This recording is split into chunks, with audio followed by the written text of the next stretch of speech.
Welcome to the first of the series of BizHelp podcasts that we're going to be hosting over the next few weeks and months. The objectives of this podcast is really about looking back at what has happened, especially over the last 2 years. This pandemic has devastated a lot of businesses.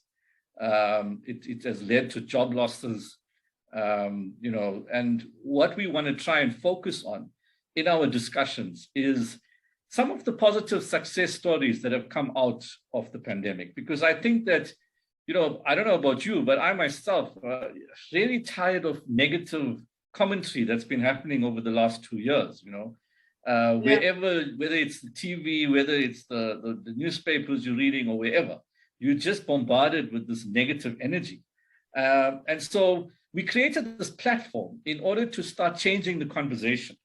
We believe that as experts in our field, that a lot of good has happened over the last 2 years, but the media hasn't really been focusing on those positive stories.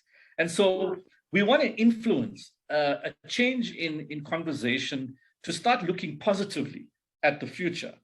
We know that we have to live with this pandemic, but with our experience that we're going to share with you, how we can actually live with this pandemic and still be successful, And so over the next few weeks, we're going to have a series of discussions with a number of experts in business, focused on the hospitality industry, which has really suffered, the events industry, the sport and entertainment industry. These industries have been really badly affected, but there's hope. And we want to actually convey that message to you out there. If you are a small business owner, or if you've just been retrenched, that there's hope. And we want to help you to grow your business and to improve your lives going forward. So today, I'm very fortunate to have with me an expert that has also touched my life in some ways, Kholeka Ngubeni Henderson, who's an executive coach by profession and who comes highly experienced and highly knowledgeable in a field. So I'm very pleased to welcome Kholeka. Thank you for joining us on our first podcast as BizHelp today. Hi, Sugen. Thank you so much for having me. It's an honor to be here to join you and have this conversation with you. Great. Kholeka, as you've heard, you've experienced this. You've worked with a number of businesses, especially over the last 2 years, that have gone through a difficult time. Can you share with us your experiences with these businesses, and what are some of the key issues that have come out over the 2 years with your experience? I think very, very quickly, the change that has come about from business perspective is that in the past, it used to be business to be focusing just on driving sales, revenue, driving on employee performance as well to make sure employees are delivering. What the pandemic has done is definitely changed that it's no longer just focusing on the employee performance as a whole. Organizations and businesses now have to focus on the individual, on the person.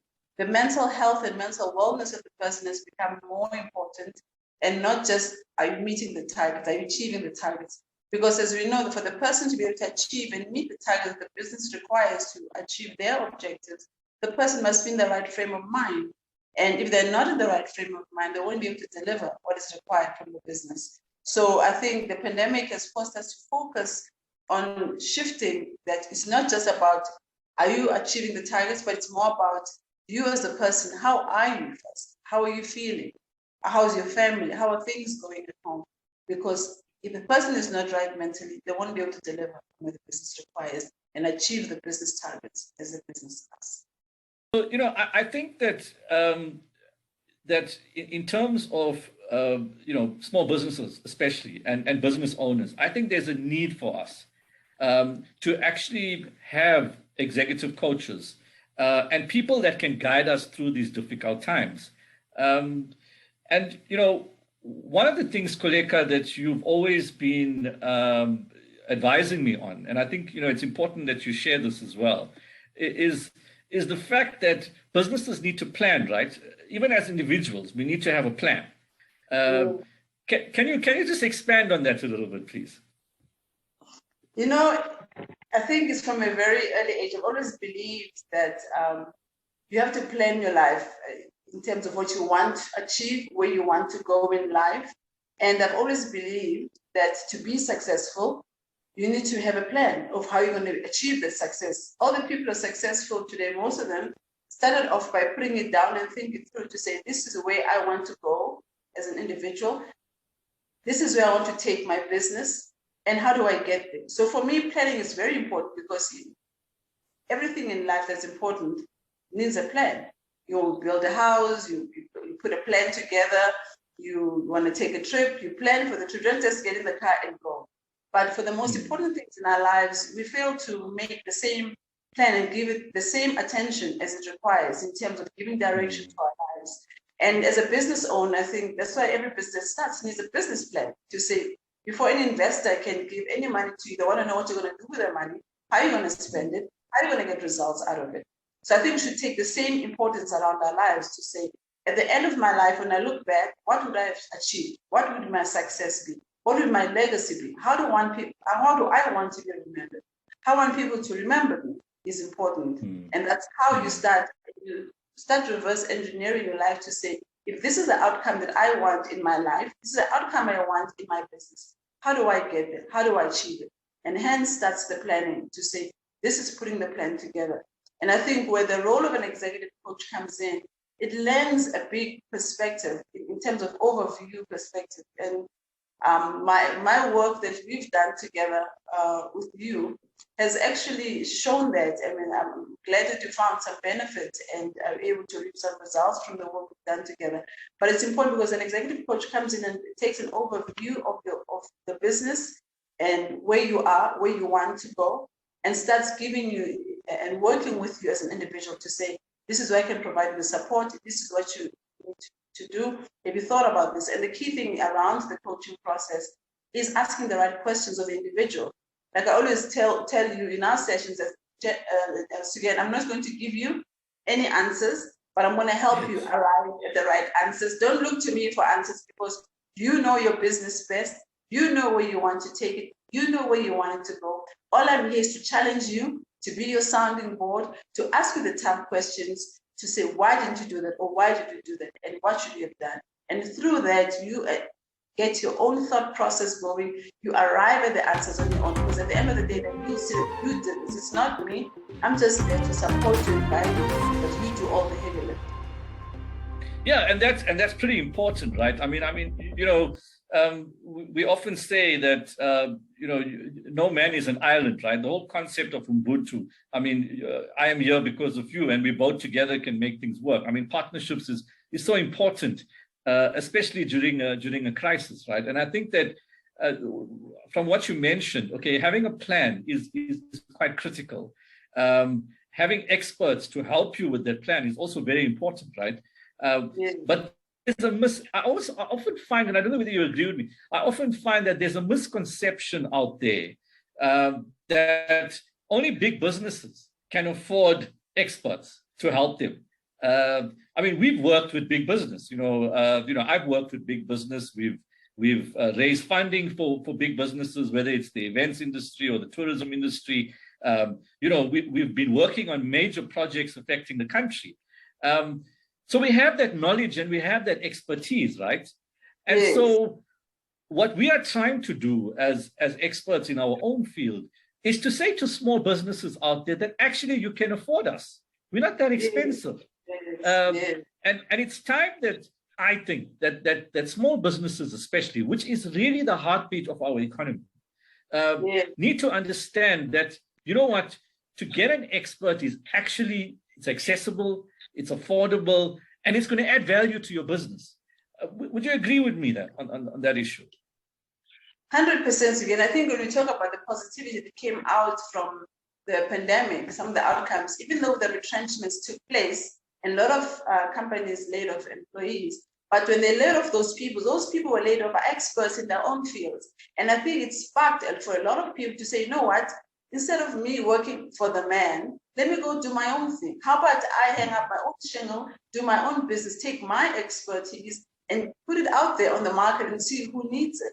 So by default, what happens is all those individuals who are laid off start their own businesses, whatever they specialize in. So as a result, then the service that they offer, then they're able to tailor make it to the individuals or the smaller businesses that they're working for or attracting to work with as business partners. So it definitely is available. It's no longer just big businesses who can afford the expert advice. There's lots of small businesses that have come up, that are erupted, that are able to service the small person who doesn't have a large budget. Because face it, all of us since the pandemic, the budgets, even for big businesses, budgets have been slashed. They're a fraction of the size they used to be. Now we have to figure out how do we do more with less and using the resources and tools that we have to get more results and more outcomes out of it.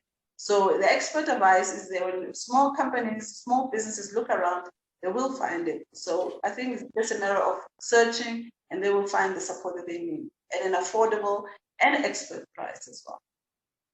Yeah, and I mean, the other issue for me is that, I mean, there's been some great lessons that we've learned through this pandemic, right? I mean, the use of technology, as we are doing right now, has taken over our lives. Many of us, we're not used to this way of doing business, so business has changed. We've adapted quite easily, I think, to the new norm of doing business. But for me, the issue is that, yes, you're going to have a plan. But often you find that consultants are quite expensive when it comes to putting business plans together. Let's be honest. I mean, a good business plan will cost you anything from between 25 to over 50,000 rands, right? But I think what we've learned through this process is how to actually make the whole business plan process accessible to small businesses. And what we've done is that we've come up with a technological solution so that a small business can just at a click of a button download a guide that will actually help them to put their business plan together. Now, obviously, if you need further assistance, you can consult with any of our experts. But I think that I think that there's a trend now where we're trying as experts to find cost-effective ways of doing business, right? And I'm sure that you've also got experiences working with businesses on some of the lessons that you've learned through this difficult period that we've been through. I think it's exciting what you're saying around the change in how now we've technology posed. I mean, since the pandemic hit us. I mean, just within a workplace environment, it used to be that if you don't see the manager doesn't see the person in front of them working, then they're not working. You're measured on your presence more than your output in terms of what you're delivering. Now, the pandemic has taught us and we've learned that actually the person doesn't have to be sitting in front of you to know that they're working. They can be working anywhere, at home, in a cafe, in a news cafe somewhere. What you're measuring now as a manager, as a person, is the output that the person is delivering. That you actually can trust people that can be independent and deliver on what is required of them. So I think that's what the technology has done for us, is finding easier and more cost-effective ways of doing business. And many companies have had to allow people to work from home, and they've made a lot of savings around office space rentals that they no longer need, that they can now reinvest that money somewhere else, maybe around developing their people and upskilling them around technology to be able to use the skill set they have, not focusing on whether the person's in front of you or not, but do they have the tools, the skills and resources to be able to do the business that they need to do. So the savings come in there. And what you mentioned right now around business plans, it's true. Business plans for any person who wants to start a business plans are expensive to put one together. But what you're suggesting, what your company offers is a great solution, because now the click of a button at a fraction of the price, a person can just go in there and download and learn how to put a business plan together on their own. And where required, they can also consult you and call you to say, I need help here. But for the most part, the pandemic and the technology have helped in terms of us taking charge of our lives, of our situations, and not waiting for someone else to do things for us, to say, what can I do for myself? Where can I get the job started? Because my view in life is always, don't focus on what you don't have. Like I always talk about in our sessions, to say, what do you have right now? Use what you have to get what you don't have. Your glass must be half full, half empty. Because if you keep focusing on what you don't have, you never get anything done. But take a little bit that you have and and focus on getting more of what we need. So technology has allowed us to be able to cut costs, the traveling, the meeting space, and go somewhere else for a meeting. Now you can just go online, meet with the person, the tools that you need to run your business. With a click of a button, go online, you can get the tools that you need.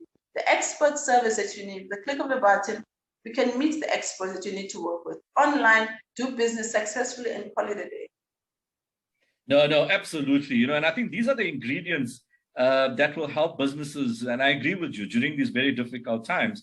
But let's look at the future now. Obviously, life has to go on, right? I mean, the Omicron has come here. The infection rates have gone up. It's now come down. The vaccine rollout program is becoming more and more effective as we speak. So, I mean, if you have to ask me, I think that if you look at what happened in December, for example, this year, especially in South Africa, and I can speak from the tourism perspective, I mean, along the coast of South Africa, you had between 70 and 80% occupancies, which is quite high, and it goes back to the pre-COVID period. So I'm very optimistic about this year, Kholeka. I don't know if you feel the same way. I think that our industry is going to bounce back. I really believe that business is going to start booming again. But the question is especially small businesses out there, are we ready? Are we ready for this boom? Or have most of us just given up? And I think I would hate to say that we've given up. I think that, yes, a lot of businesses are closed down. And as you mentioned, a lot of people have been retrenched. But my advice is, if you have that retrenchment package, right, there's something you can do with it. And there's also another thing I want to put out there, that a business plan is not only about accessing funding. A business plan can help your business grow without even bothering to access funds. Because with a little bit of money that you have, and if you constantly save, and if you're constantly prudent about how you spend that money, your business can grow. But you're going to have a plan. Without that plan, it's going to be hard for you to grow that business. Very quickly, Kholeka, in a few minutes, what do you think the outlook looks like for small businesses in this country? I think the outlook for small business in the country is very exciting. It's like the sky is the limit. It's about the individual. Where do you want to see yourself? What do you want to achieve as a business owner? Where do you want to make an impact in the life of other people in the country? Because in face it, when you do run a business, it's not just so much about for yourself in terms of achieving the goals that you've always set for yourself to achieve, but it's also making a difference in other people's lives. And as a small business owner, you have that greater impact to be able to make a change and make a difference in other people's lives. And one of my favorite quotes is by T.D. Jakes. He says, "Prepare yourself. The things you do today should be with tomorrow in mind." So as the small business owners, what are you doing today to prepare for your future? What are the things that you're doing today that are with tomorrow in mind to ensure that your business is successful, you are able to deliver a product to your customers that they can be able to be proud of and actually benefit from? So get up, do something. The world's your oyster. The resources are there, the tools are there. If you reach out and get to the networking, to the people that you know, you'll be able to get the help and the support that you need. Wow.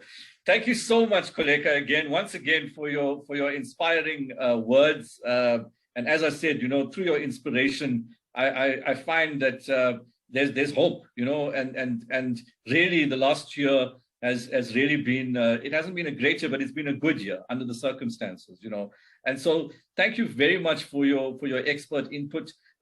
For people that want to get hold of Kholeka, please contact us. She is available to assist you as a business owner, even as an individual. I think that her expertise and her knowledge is quite invaluable to businesses and individuals out there. So thank you, Kholeka, for joining us for this first BizHelp podcast. We hope to see you again quite soon. But, people, I think that as we go through this process, I think it's very important for us to acknowledge the fact that there are experts out there who can help you. And do you know what? They are not very expensive. They're actually quite accessible to you. So, my plea to small businesses out there, that if you want to start benefiting from the boom that we are all talking about and we're all going to experience in the next few months, I suggest that you consult with an expert to actually help you, to grow your business. We're going to be having these podcasts on a weekly basis, and it will be promoted on all our platforms. So look out for the BizHelp platforms. And the idea is that we want to focus on success stories that have happened in the past 2 years, but also experts out there that can contribute towards changing the conversation about being more positive about the future. Let's get some positive stories out there. I'm sure there's a lot of people out there that have been resilient to this pandemic and have got some great stories that you want to share. Please contact us. We want to hear from you. We want to talk to you, and we want to share this positive energy. Let's get this positive energy out, because I think it's really important. I think we've all been tired of all this negative energy around us. So I really look forward to having you on our future discussions. We're now going to close the session, and if there's any questions that people may have, you're free to raise these questions, or you can even send us messages on this platform. You can send us emails on our social media platforms, and we are really willing to assist you wherever we can. So thank you for joining us, and we wish you all the best in the future. Thank you.